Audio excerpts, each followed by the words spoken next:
Asuransi. Ya, sebelum kita bahas asuransi, Pak, asuransi itu asal muasalnya muncul karena dalam sistem ekonomi kapitalis negara itu tidak berperan. Kalau berperan cuma dua, fasilitator, regulator, memfasilitasi dan meregulasi. Kalau konsepnya kapitalis, karena konsep kapitalis menurut Adam Smith itu ekonomi diserahkan ke pasar, ya, mekanisme pasar. Nah, itu teorinya Adam Smith begitu. Kalau hari ini ada campur tangan, itu kapitalisnya dan tidak murni. Itu kapitalis yang sudah campuran, sudah banyak perbaikan tambal sulam. Kalau kapitalisnya murni, itu negara tidak campur tangan. Nah, dulu awalnya ketika dunia ini menerapkan, negara-negara di dunia menerapkan kapitalis, maka negara itu tidak berperan, termasuk dalam hal misalkan kesehatan, resiko-resiko dialami oleh rakyat. Karena negara tidak berperan, akhirnya apa? Ada lembaga badan mengambil momen ini, kesempatan peluang ini untuk memberikan jaminan. Nah, jaminan itu disebut asuransi. Pertama pada abad kalau tidak salah ke-19 itu asuransi pertama dalam dunia kelautan. Resiko dari para nelayan melaut ketika kena musibah, karam, terbalik, tenggelam kapalnya, habis, cuma badan yang selamat. Akhirnya apa? Ini resiko dia tanggung sendiri. Akhirnya karena resiko tanggung sendiri banyak masalah, maka asuransi hadir memberikan jaminan resiko ini. Berkembang terus sampai hari ini sudah ada asuransi suara, asuransi organ tubuh, ya, kayak pemain bola dunia tuh, Pak, itu kan diasuransi kadang kakinya. Penyanyi diva, itu diasuransi suaranya. Kalau bapak nggak usah asuransi suaranya, tak perlu tuh, ya. Nah, karena ini, ya, nah berbeda dengan Islam. Dulu ketika Islam diterapkan, orang tidak perlu asuransi. Kenapa? Negara itu menjamin, apalagi kebutuhan pokok. Kebutuhan pokok dijamin oleh negara apa? Dua, kebutuhan akan barang, kebutuhan akan jasa. Apa kebutuhan akan barang? Dibagi tiga: sandang, pangan, papan. Kebutuhan akan jasa: pendidikan, kesehatan, keamanan. Ini dijamin 6 ini oleh negara. Sandang, pangan, papan, pendidikan, kesehatan, keamanan. Negara menjamin 6 kebutuhan ini. Ada caranya langsung, ada jaminan yang tidak langsung. Apa makna cara langsung? Kalau cara langsung, negara menyediakan fasilitas. Ini kebutuhan akan jasa. Pendidikan, disediakan sekolah. Makanya dulu banyak sekolah yang gratis. Sampai hari ini banyak kalau kita jumpai, tengok di Timur Tengah. Misalkan yang hari ini tertua itu misalkan Al-Azhar. Al-Azhar itu sekolah gratis. Ya, walaupun tidak dikelola negara dulu, dari wakaf misalkan. Dan banyak. Dan juga negara menjamin itu, pendidikan gratis, karena ini bagian dari kewajiban negara. Menjamin pendidikan, kesehatan gratis. Makanya dalam Islam standar kesehatan itu sama, Pak. Ini perspektif Islam nih, ekonomi Islam. Tidak ada level kelas atas, kelas bawah, kelas menengah, kelas 3, kelas 2, kelas 1, VIP, tidak ada. Sama standarnya, karena semua rakyat wajib berhak menerima kesehatan. Dia kalau sakit berhak berobat. Siapa yang menjamin? Negara.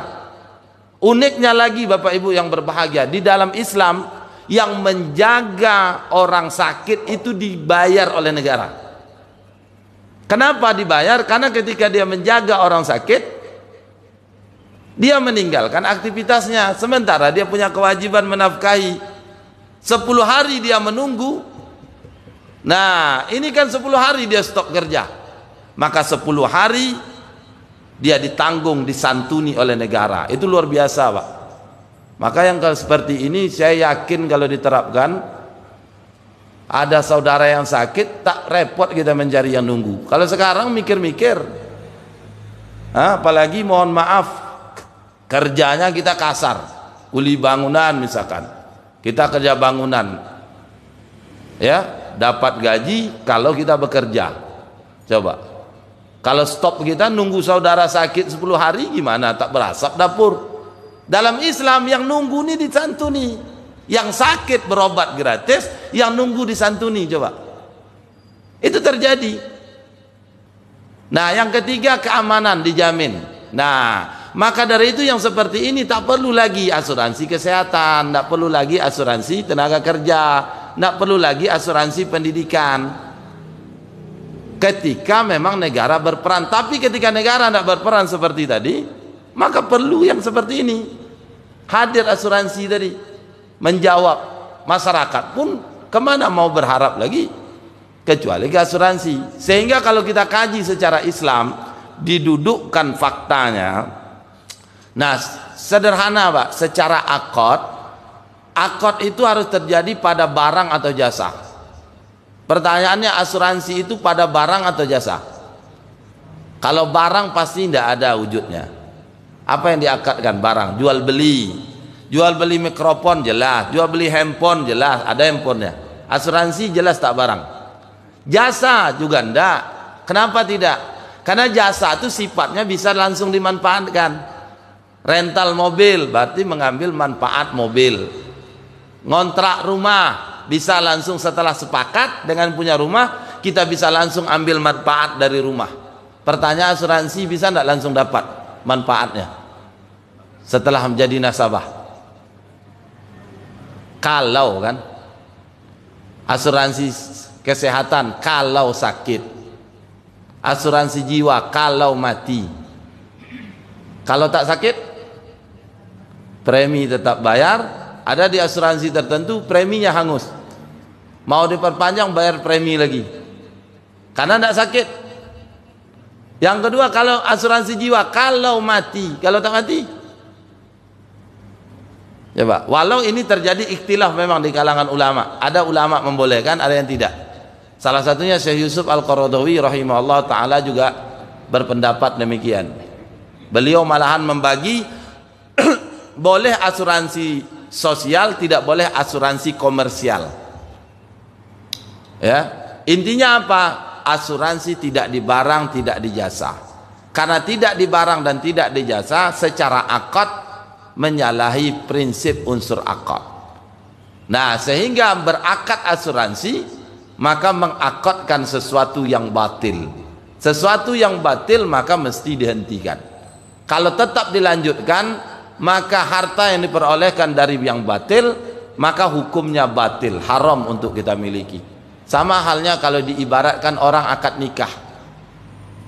Akad nikahnya tidak sah, tetap lanjut merasa rumah tangga sudah terwujud, satu menjadi suami, satu istri, melakukan hubungan suami istri, maka tetap dianggap zina. Kenapa? Karena akadnya tidak sah, batil. Nah, asuransi juga begitu Pak, menurut kita begitu. Sehingga apa yang kita lakukan untuk asuransi itu secara hukum syara'nya jelas demikian.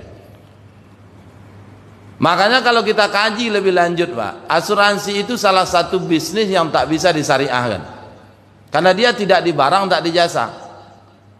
Mohon maaf misalkan, kalau bank ada yang bilang ini riba misalkan, hutang piutang, ada tambahan riba, ada bisa yang disyariahkan.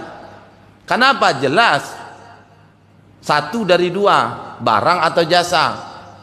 Kredit di bank gitu, bisa jadi sah, tidak riba, dan boleh dapat untung. Kalau pakai misalkan akad murabahah, bank punya rumah dulu, nanti dijualkan rumah ke kita, atau bank ngasih duit mewakilkan ke kita untuk beli rumah. Setelah rumah dibeli oleh nasabah, nanti berakad ulang dengan bank, akad jual beli, jadi terpisah nih, maka jadi sah jual belinya, untungnya pun jelas halal syar'i dalam Islam. Tapi kalau asuransi tetap tak boleh disyariahkan. Kenapa? Karena dia tidak di barang, tidak di jasa. Karena tak di barang, tak di jasa, maka tak bisa disyariahkan. Saya kira gitu Pak. Allahu a'lam bishawab. Ada lagi? Ini terakhir. Ya lanjut. Nanti dulu Bu. Mengenai zakat harta gitu. Apabila zakat harta tadi sudah sampai nisabnya, itu merupakan suatu kewajiban bagi yang mempunyai harta. Nah, bagaimana dengan pajak? Apakah juga bagaimana Islam memandang itu? Soalnya negara kita bagaimanapun dibiayai dari